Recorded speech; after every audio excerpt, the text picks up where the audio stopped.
Hey guys, welcome to my legal classes. This is Ganesh Pujari and we were discussing consideration as an essential for a valid contract.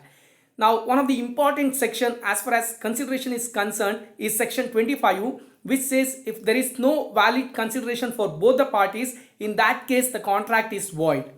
Now, while saying so, it also gives three important exceptions, and in this particular video, we are going to discuss all those three important exceptions which are given under section 25, and I am also trying to throw some light to other exceptions available in few other sections. Why to waste time? Let's get into the only slide that we are having on this particular presentation.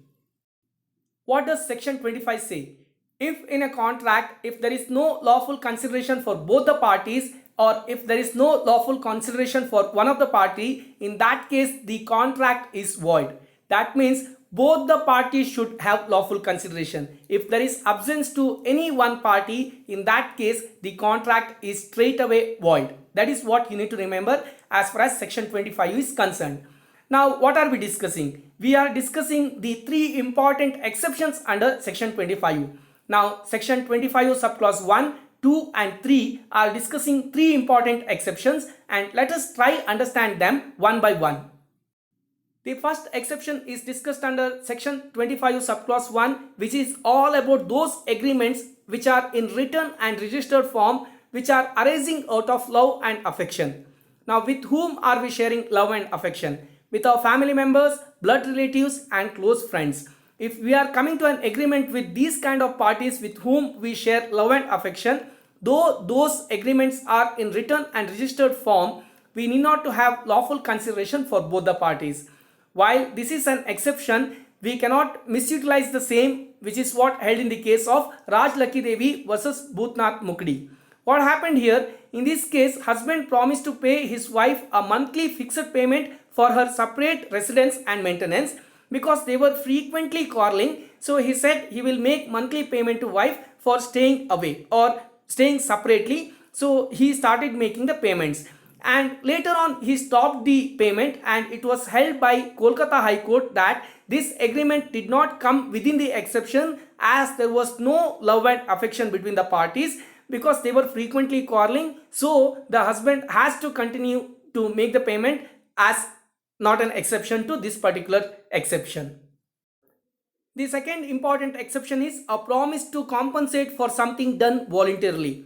If there is a promise voluntarily made that the same services or whatever is given will be compensated, in that case that stands an exception which needs to be taken care. Now, that is what held in the case of Karamchand versus Basant Kaur, where it was held that a promise made after attaining majority to pay for goods supplied to the promiser during minority comes within this exception because there is a promise available which was made voluntarily, and that stands as a second exception for section 25.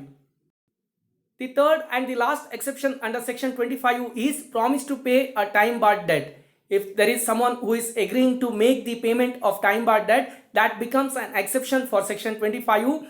But one important thing that you need to remember is those agreements should be in writing and also signed by the promiser or by his agent generally or specially authorized in that behalf. That is another important aspect you need to remember. Now, there are few other places where this exception can be seen. For example, in gift. The gift is given by one party and the other party will not give any lawful consideration to the party which has given the gift. There is only love and affection. So maybe happiness is there for the party which has given the gift.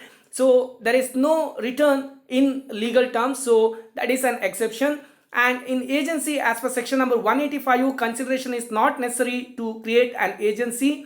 And under bailment, there is something by name gracious bailment where there is no consideration for one of the party as per section number 148, and even then such bailment is a valid bailment. And remission as discussed under section number 63 is also an exception. And finally, the charity is given under religious charity or spiritual charity or developmental etc. will not have any lawful consideration for the party which is making charity. So these stands as an exception for the rule, that is there should be lawful consideration for both the parties.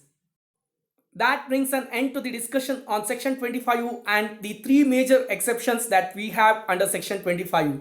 I hope the case laws will give you sufficient content as far as this particular section is concerned. With that, I am concluding this particular video.